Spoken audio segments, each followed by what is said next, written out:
influencers who died trying to go viral. Not knowing that this one was going to be his last. Wu started his career working as a film extra and stuntman for low-budget productions, trying to break into the entertainment industry. Unfortunately, while he was good at his job, he struggled to earn a living from these jobs, forcing him to look elsewhere. So he turned to the internet and started posting daredevil roof-topping videos on Chinese platforms like Huashan and Weibo. So my nigga, you thought it was smart to hang for a big ass building to do fucking pull-ups? See, I don't know what the fuck wrong with you Chinese niggas, dog. Roof-topping, for those who don't know, is an extreme form of urban exploration. Participants climb on top of tall structures like skyscrapers, bridges, and cranes and record themselves doing dangerous stunts around the edges, usually without any safety equipment like a harness or a safety net. The draw of these videos lies in the constant, ever-present risk that a single slip or misstep could be fatal. But Wu needed to stand out if he wanted to make a career out of it. So he took things a step further. Instead of just posting videos about sitting or standing close to the edges, Wu posted stunts like riding a Segway right up to the edge, hanging from the ledges, and doing pull-ups until he was close to muscle failure. This allowed him to gain an audience from the get-go, giving him the confidence to continue down this path. Over the years, he posted more than 500 videos and live streams to various platforms and managed to earn over 1 million followers on Weibo alone. These videos also earned him close to $83,000, making this his full-time career. Doing these crazy stunts allowed him to earn a better life for himself and his loved ones. There was just one massive problem. Creating viral stunts for an online audience means the creator can never slow down. Each video has to be crazier than the last one or the audience becomes bored and moves on, leaving them without an income.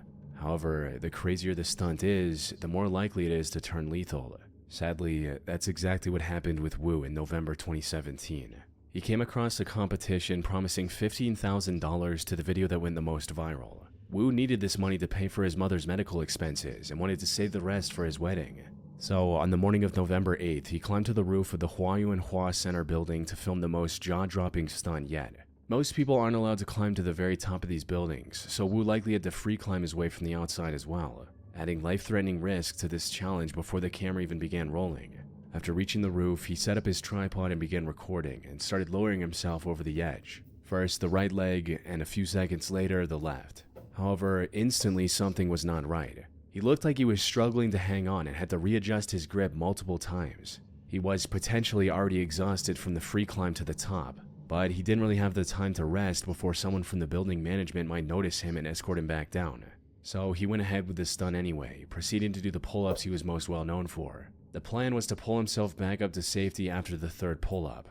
He'd done the same dozens of times in the past. Unfortunately, things did not go as planned. The video showed him struggling to pull himself back over the edge after the third pull-up.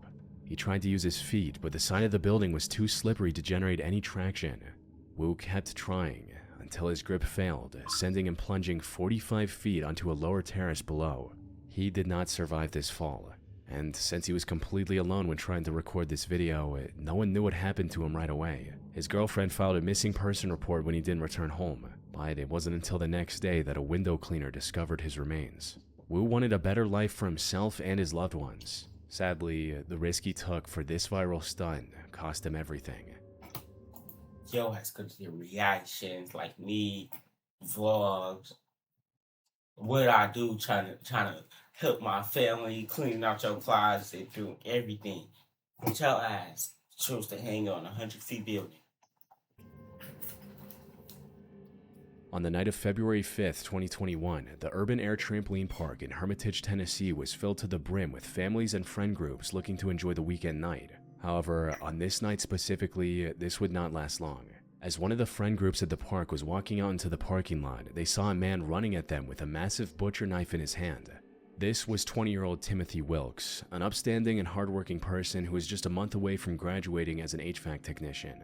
His future looked bright. However, Timothy's primary interest was in something else. He watched a lot of prank channels on YouTube and wanted to go viral with a prank of his own. More specifically, he wanted to film a fake robbery prank where he records himself pretending to rob someone and then uploading their reaction to the internet.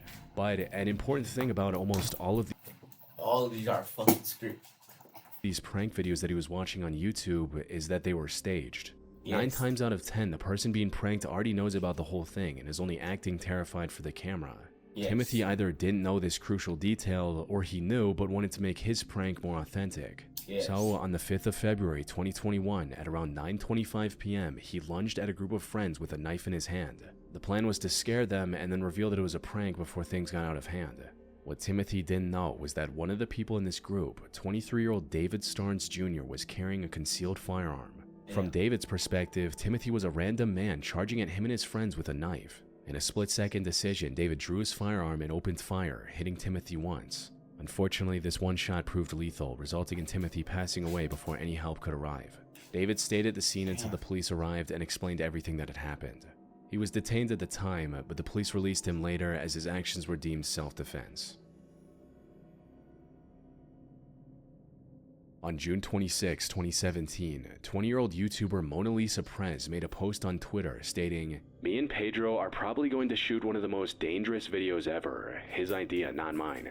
At first glance, this sounded like a severe exaggeration meant to drum up hype for her upcoming video, when in reality, calling it the most dangerous video ever was still an understatement for the tragedy that was about to unfold just 3 hours later. The lead up to this incident started back in November 2016 when Mona Lisa and her boyfriend Pedro decided to start a family channel together called Mona Lisa and Fam. This channel mostly consisted of vlogs of the two of them doing various challenges and going on adventures together. Normal, inoffensive family channel content. And while none of these videos went viral, they were still gaining consistent views, allowing the couple to gain thousands of subscribers by mid-2017. However, Pedro wanted to take his online career to the next level.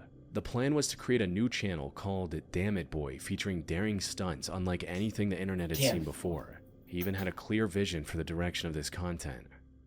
Everything I'm gonna be showing you guys on my channel, you guys are gonna be saying, "Damn it, boy."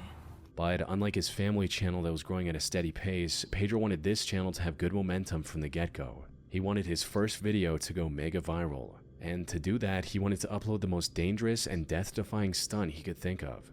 So after much deliberation, this was the idea he came up with.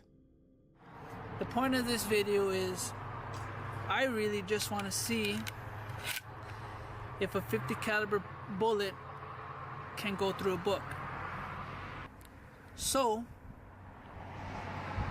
the ultimate test to see if this .50 caliber bullet will go through a book is, I'm just not going to just set it and just shoot it. No. I'm going to stand behind it. And Mona Lisa is going to shoot it.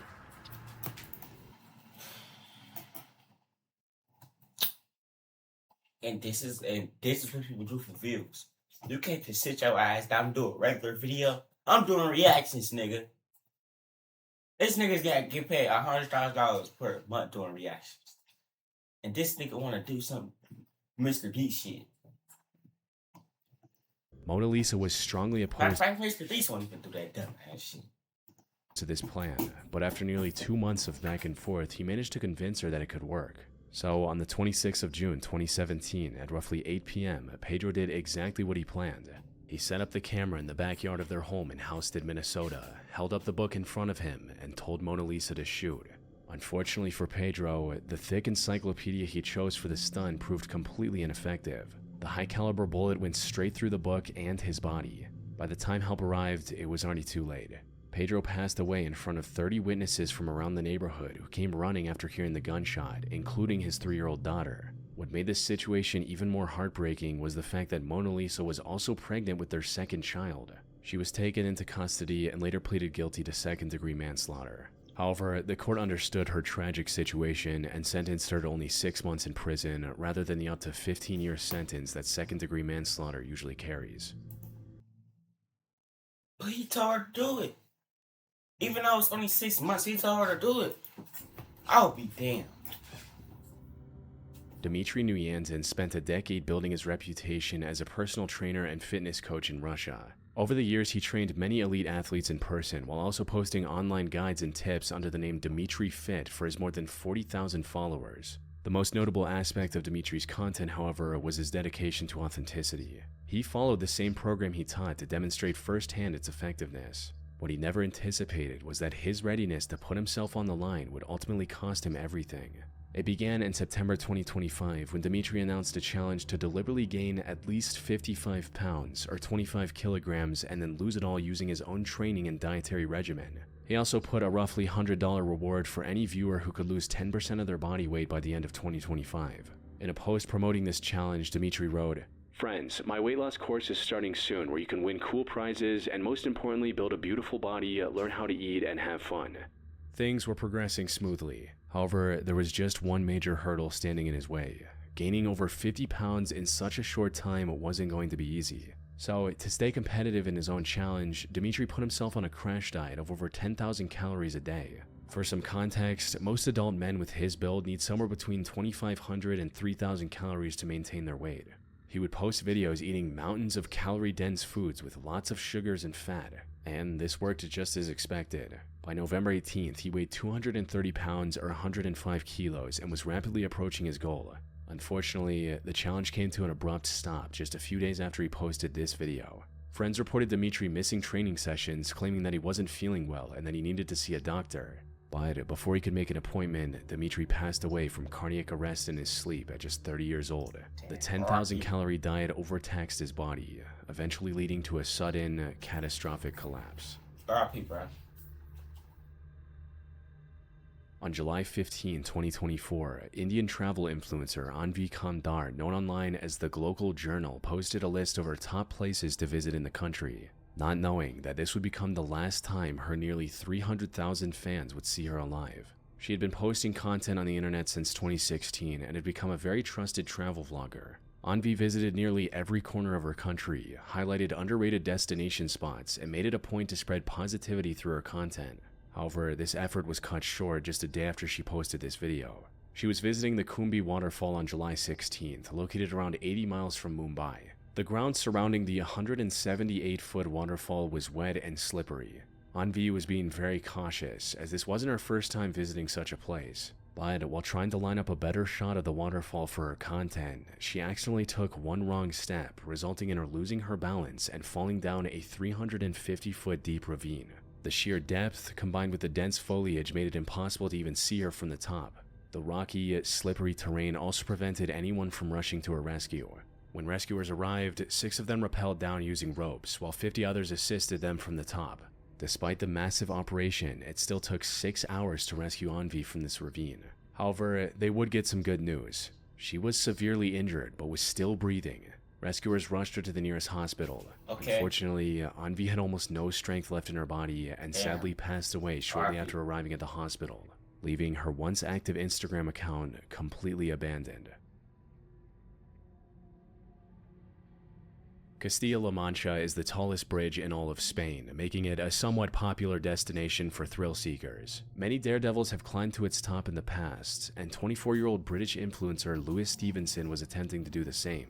Lewis was a rooftopper that made a name for himself posting breathtaking pictures of his many different climbs to his Instagram account. He arrived at the bridge on the morning of October 13, 2024 with one of his friends and began climbing. His friend went ahead and Lewis followed. It was a brutal, monotonous climb. Thankfully, things started off as expected, with the two steadily making their way up the service ladder and nearly reaching the top. But before they could reach the safe platform up top, tragedy struck. It's unclear what exactly happened. The damp weather may have made a step dangerously slippery, or Lewis might have simply missed a step and stumbled. In either case, the outcome was the same. Lewis lost his grip and plummeted over 630 feet back to the base of the climb. His friends called the authorities immediately. Unfortunately, by the time they reached Lewis, he'd already passed away from the impact. The climb, which was meant to be a crowning achievement, instead became his final act. RIP to everybody in this video. If you're watching this from YouTube, like, comment, subscribe to the push notification, you know, every time I got a video. 100K for life. Love y'all.